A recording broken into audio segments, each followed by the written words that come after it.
Well, hello, Stacey Murphy here, known to many as Brooklyn's Backyard Farmer, and I never get tired of hearing about your garden or seeing photos of your harvest. Those things make me so happy because it is my passion to remove any obstacles that stand between you and your successful vegetable and herb garden. And here's what I would love for you. I would love an overflowing table of vegetables and herbs, each and every work fresh from your garden. And it's not enough to grow those vegetables. I would really love for you to enjoy and savor the nourishment of all of that garden harvest, each and every morsel. Now, let's get real. There comes a time in every gardener's life when the zucchini or summer squash starts growing in and it just doesn't stop. Before you know it, you have giant zucchinis growing out of your ears. And this is why cooking and preserving food from the garden is different than going to the grocery store or farmer's market. Sometimes you end up with a ton of one crop and you're looking for creative solutions to ensure that none of it goes to waste. And I know this may be you because I recently asked what you're growing the most of, and the top 3 crops that came up again and again are tomatoes, zucchini, and beans. So this video is dedicated to zucchini because with all of the media available these days, I am totally shocked that they don't yet have the zucchini channel, right? That's what we need. And I can't believe they don't have it. They have every other channel, right? And sometimes it's just so prolific that you want to tune in to the zucchini channel. So here we are at the zucchini channel. So this is the second video of this video series, and in this series you're going to learn about my system for transforming all that garden freshness into food for your loved ones. Food that you can store for later too. So when it's the dead of winter or the off season, you can still enjoy a little bit of your garden each and every day. And in the first video, I introduced you to my quick guide for preserving and storing food and showed you some of the mistakes that people make when they're freezing their harvest. So if you've ever experienced mushy frozen green beans and you want to avoid that and learn how to freeze properly, go watch video number 1. And like I said, this video all about zucchini is the zucchini channel, I promise. So I'm going to show you how to get really creative when you have a lot of zucchini or summer squash that comes in all at once. First, a couple things about harvesting summer squash and zucchini. You know, they don't get this big overnight. It takes a couple days. So there are some varieties that grow in more quickly than others, but one thing that all the varieties share in common is that the smaller the zucchini, the more tender it typically is. So I would recommend ideally checking in on your zucchini and squash plants at least twice a week just to check them, but once a week is going to ensure that they don't get super huge. And that's okay. If one gets away from you and you have a giant harvest, I'm going to give you some options in this video that go beyond zucchini bread, because that's not my favorite version of harvesting and eating my zucchini. I prefer recipes that really focus on the vegetable. Now, I've taught hundreds of teens in Brooklyn how to cook fresh from the farm. And one thing that amazed them is that once the season started, we had so much fresh food each week to decide how it would get cooked or stored for later. Now, if you spend most of your time around the house during the week, then you can probably cook whenever you like. But I know for most people, you're juggling lots of different activities each day, and you don't want cooking to take over your entire life because there's other priorities as well. So wouldn't it be nice to have a system where you did most of your prep work one day of the week, and then you had available to you multiple meals and snacks throughout the week? Especially if you harvested a bunch of zucchini or summer squash and you know that next week more is coming. Now, I have a food preservation and storage system that goes along with my crop plan because you have to be ready to either eat or store all that food that's coming out of the garden. And in the next video in the series, I'm going to share more about that system so you can put it to work for you. But let's say for now, you just harvested armloads of zucchini and summer squash. What do you do? So here's what you're going to do with all that zucchini. Go ahead and download the zucchini recipes below this video so we can get started. You're going to take the most tender, small zucchinis, save them for night when you want to stir fry, saute, or roast them, and just enjoy the simple flavor of zucchini. So set aside 1 serving for that in your fridge, keep it cool, and pick a night to cook that up with your dinner. Next, you're going to identify any large zucchinis that may not be the most tender, and you're going to either roast them for a squash dip or shred them for zucchini fritters. Then, any medium-sized zucchini, you're going to chop them up and make some quick pickles. And if you just have medium-sized zucchini and lots of them, you could divide those zucchini or summer squash into thirds to create a little bit of each of these recipes. So why this strategy? Well, all of this you can prep in just a couple hours and get ready for meals and snacks throughout the week. And I do this on Sundays so that I don't have to think about food all week. It frees up so much brain space to focus on all the other priorities in my life, knowing that I have delicious and nourishing food waiting for me whenever I'm hungry. The zucchini fritters you can prep and freeze and have for breakfast all week in just a couple minutes. And the fritters aren't just for breakfast. They're delicious any meal of the day, and kids love them. The squash spread will store for a week in the fridge, and you can pull it out for a quick snack or as part of lunch, and you could always freeze it and save some for later as well. And then the quick pickles will store for up to 1 month, and you can give as gifts too if you're going to a party. If you have an event or a potluck coming up that week, you can create a larger batch of the spread because it is a crowd pleaser. Now, each time you learn a new recipe, it takes a little longer to read through the recipe, completely understand it, prepare it, test it to see if you like it. But once you do all that, you can prep a lot of vegetables all in just a couple hours and have the rest of your week to enjoy all of that food. And the cool thing is that because the recipes are so different, you don't get sick of the vegetable that's the main ingredient. You don't get sick of the zucchini or the summer squash. And if you do all this preparation at once, it's easier to get your family or friends involved in the process, so it might go even more quickly. All right, so don't forget to download the zucchini recipes below this video and follow along. I know you can create those fritter and spread recipes on your own, so I won't talk you through those, but here's what I want you to think about as you create all these recipes. One single recipe can be prepared multiple ways depending on the flavors you love or what you have on hand, and you'll see what I mean as I talk you through this quick pickling. Creating multiple spice blends also helps to ensure that even though you're eating the same vegetable over and over, it seems new and fresh each and every time, and you don't get sick of it. So let's talk about quick pickling. And the big advantage here we already mentioned is that quick pickles they're quick by name, they're easy, they store up to a month in the fridge. Okay, so let's head to the kitchen and get started. So here's what's cool about a medium-sized zucchini or summer squash. This happens to be a zucchini. Is that this is about half a pound. So when you go to the store and you're trying to figure out how much 2 pounds of zucchini is, it's basically 4 of these. The other cool thing about a medium-sized zucchini, check this out, if you're going to pickle in jars, let's say, and you don't have to pickle in jars, but I like to pickle in jars because they stack really nicely in the refrigerator. You could pickle in bowls if you'd like to. But what's cool about a medium-sized zucchini is that when you cut it in half, basically what you get, if you want to cut the zucchini so that it's in little slivers, you could basically stack this in the jar and really pack in the zucchini. So here I have these little strips, right?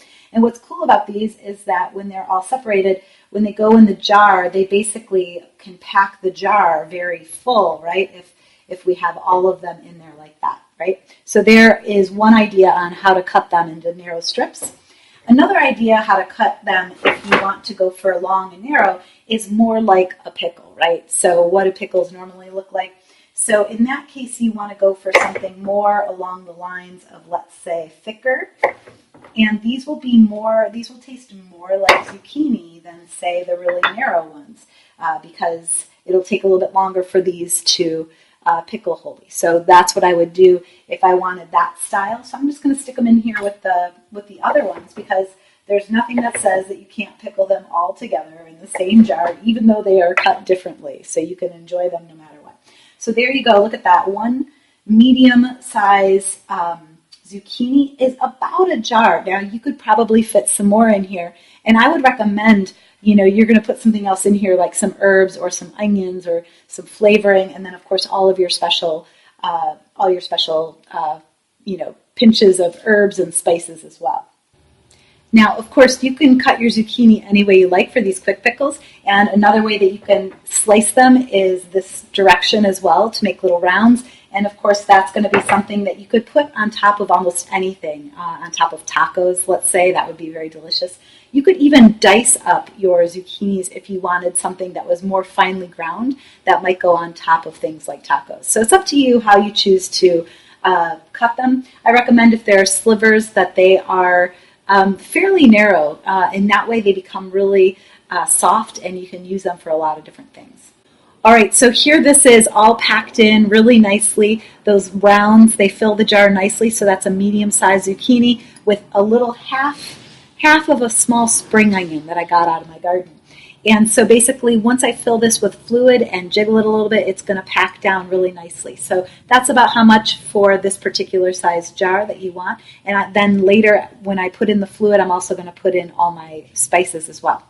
All right, so for these spears, what I could do is I could just stick all of these radishes that I want to put, I could just stick them anywhere in here, and also the garlic clove. But what I think I want to do is make it a little bit pretty, and so you can be creative with this. What I also know is that I'm probably going to eat the spears separately than when I eat the radishes, because I'll probably put the radishes on some tacos, and I'll probably eat the spears just, as a snack. So what I'm going to do is I'm going to tip it over. I'm going to actually pull out all those spears that I so lovingly packed in there. I'm going to actually just dump my radishes right on the bottom because they're going to be purple and a little bit pretty. And I'm going to put this the garlic on the bottom too. So now I have a little bit of color on the bottom. And now I'm going to go back and I'm going to pack those spears back on. And one way to do that is to have the jar on its side so that you can easily slide them in this way. So you can do it all at once. And you can kind of jiggle it down and make sure that those pieces are all packed in nice and tightly, right? So now I have my jars, I have a little bit of color at the bottom, and I have those spears on top. So you can get really creative. You can, if you have a really large jar, you can stack different pieces and make it really beautiful so that when you see it, it's something that inspires you to keep going. Okay, now that I have my jars packed the way I want them packed, and I have some of them sliced, circular and some of them as spears. The next thing I'm going to do is I'm going to add the spices in order to make each one of these a little bit different. So starting on this end, this is the one that I put some onion in. And so what I have for this jar is I'm going to add some dried dandelion, which is medicinal and also a little bit bitter from the garden. I have some cardamom, which is kind of like a sweet flavor. And then I've got some ground turmeric and some ground ginger, which are also medicinal and a little bit spicy. So this one's going to be a little bit sweet, a little bitter, and a little bit spicy. This one in the center, what I want for this one is I want it to be a little bit purple and sweet. And so this one is in circles. This is a crowd pleaser with kids, but you can make them purple, right? And so this one's going to have dried hibiscus and dried elderberry flowers, or dried elderberries. And so both of these are also medicinal as well. Lots of vitamin C in this one. Okay, and then you have your spears at this end, and this is going to be your very typical one. And I'm going to put in my dill, and I'm going to put in all my typical spices: celery seed, mustard seed, some turmeric, some crushed pepper for those of you who like things a little bit spicy, some allspice, and then I like to put in coriander seeds. But if you don't like cilantro, you might want to leave them out. You might want to taste them before you put them in. I find they give a nice lemony zest, and then a bay leaf. So with this dill, I like to just pack it in there. So whichever way you can send it in, I just want to make it a little bit beautiful. So I'm just going to kind of pack it in there. And you could, in theory, you could put that in before you put in the zucchini as a way to make it a little bit easier on yourself. I'm going to pack this little guy into this side. And I just like that because then you can actually see the dill on the side. I think that looks kind of cool. And you can trim off these top edges, or once the fluid goes in, you can kind of press them down. All right, so now that that's in, I'm going to get my bay leaf in there and stick that in the side. And it's okay if it breaks up. And then I'm going to grab these other spices very carefully, and send them in. And this is a lot easier if you're not trying to pick it up off of a cutting board like I am, if you just are putting it directly into the jar. All right. And all these little mustard seeds are trying to get away, so I'm picking all of them up and getting them in there. Okay. All right, so there you have it. We have our 3 jars, our 3 different styles, and this is going to be exciting to see what they taste like. All right, now it's time to make the brine that brings everything together. And this is where your preferences really come in. So not only the different spices in the jars, that's where your creativity is and where you bring flavor to your quick pickles, but in the brine, you get to decide how tart it is or how sweet it is. And I'm personally very sugar-free, and so what I'm going to do is I'm going to try these without any sugar at all to see how they go, and I want to see how much sweetness that hibiscus and elderberry bring to that one version.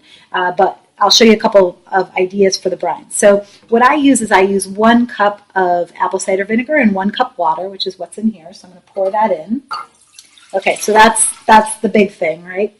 And the next thing I'm going to put in is 1 teaspoon of salt. And I'm using sea salt, and some people use kosher salt. Just don't use iodized salt. So I'm going to put that in. And this is the time where some people choose to put some sort of sweetener in. So you could put some sort of refined sugar in, or you could put in a little bit of honey too. Would be another way to sweeten it without using cane sugar. You could try coconut sugar. So some people use 1 cup of sugar per 1 cup of vinegar. I think that's a little crazy, but that's just me. So you have to decide what's right for you. Some people put in as small as 1 tablespoon full of sugar for this much vinegar. So you can test it. I would suggest starting at the low end and then ramping your way up with the sugar, because it's hard to take the sugar out, but you can always put more in. Okay, so I'm going to turn this on high, and I'm going to bring this to a boil so that we can pour it over our solutions. And so with quick pickles, I'm making these in these jars, and what's nice about those jars is they can withstand boiling water, and they can withstand freezing cold temperatures. So I can basically just pour this right into those jars and then let them cool. You could do this in any kind of container that could deal with the heat. So you could put this in a glass bowl and just put all your ingredients into this, like a big glass bowl, pour a brine on top, and then just stick it in the refrigerator. So if you were making one giant batch. I like to make multiple little batches and try things out and try different creative recipes. And I always mark down, what's in each jar and do a taste test and try to have as many people as I can taste it so that I can see which ones are people's favorites. Okay, so my brine has come to a full boil. So what I'm going to do is I'm going to go back to my jars, and I'm going to very carefully pour the brine over the vegetables that are in the can, and making sure not to splash it outside of the jar, and pouring it over the top of those herbs that are at the top too. And then every once in a while, gently shaking the jar, making sure that any bubbles come out of the jar so that you can continue to pour more liquid in until the jar is full. And I'm going to do this for each one of the jars. To help you get the right amount of brine for each one of these jars, essentially what you're looking for is about 1 cup of brine per one of these jars. And so we originally made 2 cups total. We're going to need 3 cups so we can fill all 3 of these cups here. And once we fill these, notice that the colors are starting to form. So the turmeric is starting to turn things yellow, the radish is starting to turn things red, the elderberries and the hibiscus is starting to turn things purple. And what I'm going to do is that if any one of the jars has some of the herbs that are all stuck in one location, I'm going to take a knife and I'm going to stick it in, and I'm going to gently wiggle it around and make sure that all those herbs are stirred in so that every bite is just as delicious as every other bite. Okay, so now that everything is mixed in and they're looking good, what we're going to do is we're going to get them cooled off. So we're going to take these and we're going to cover them and we're going to put them in the refrigerator. They will be ready within 20 minutes. You could eat them. But in terms of all those flavors that we put in, you're really not going to taste them at least for another day or even maybe 2 days. And that's what I would recommend, is making these just a little bit ahead of time. One of the cool things about having quick pickles always around is that when you make these jars where they're cut and they have different colors, right, and you can see the different pieces in them, they make really beautiful gifts. And so if you just are making quick pickles each week or every 2 weeks, then you always have something around to take to a party with you. Just put a lid on, or package it up as a present as well. And the colors, I think you can get really creative here. So take a look, this purple really starting to form. So let's see if you can see this in the sunlight. So this is something that I find that little kids get excited about when they see purple liquid, and they're like, hey, what's in there? Can I try that? And it's just packed with vitamin C, right? Now keep in mind when you're doing these quick pickles that you have tons of herbs in your garden that you could be using in these jars to make these delicious. So in one of the jars we use some dill, which is a very typical kind of thing to use in terms of a pickle. But you could also use things like rosemary, sage, thyme, oregano, and even, here's a crazy thing, but it actually is good, minty pickles. So when I was cooking with teens, they were trying everything on the farm, creating all these different quick pickle recipes. We were doing taste tests, and you know what did best in blind taste tests? mint. So you can do mint. It just doesn't hold up very well. The way that rosemary and sage and thyme, these are things that withstand the pickling. They look good in the jar for a time to come, and they taste good. The minty, it starts to get a little bit too minty, and the leaves don't look so great. So you might want to try it if you're eating them all at once, but if you're storing them, and these will store for a good 2 weeks in the fridge, so if you're storing them, you might not want to try those minty pickles, but I recommend you really experiment and try all the things that are coming out of your garden. See what things taste like when they're dried and then put in, right? Things like the dandelion leaves that we put in. You could also use dandelion root if that's available to you, dry it and put that into a quick pickle as well. So it's really up to you, right, to discover the types of flavors that really excite you and really nourish you. If you were to take away just one thing from this video, what I hope it would be is that there is endless ways to enjoy summer squash and zucchini here on the Zucchini channel. And I get it, we all get stuck in our own ruts. It's human nature. We tend to find something that works for us, and we continue to do that same thing until it no longer works. And that's why there are all of these online resources for recipes, right? So what I would love for you instead is for you to have a system in place that could foster your own creativity to turn all your garden freshness into your own recipes. So instead of finding it stressful to figure out what to do with all of that zucchini, you're excited about all the delicious food you're going to make. So in the next video, I'm going to share with you my food preservation and storage system that allows you to take full advantage of everything in your garden without wasting anything, while also creating new and exciting flavors for you and your loved ones. And the best part yet, if you have picky eaters in the family, I'm going to share some tips for how to get those picky eaters to love vegetables nearly as much as you do. Wouldn't that be cool? All right, so keep an eye out for that email. And in the meantime, I want to know more about you. So please post your comments below. I'd love to know what sparked your creativity in this video. Is there going to be something new that you try with zucchini or summer squash? Maybe some new flavors that you're going to put together, maybe a new twist on an old recipe. So post your comments below, and don't forget to give me the thumbs up if you like this video. All right, so let's taste these quick pickles and see how we did. All right, check them out. Oh, yeah, delicious.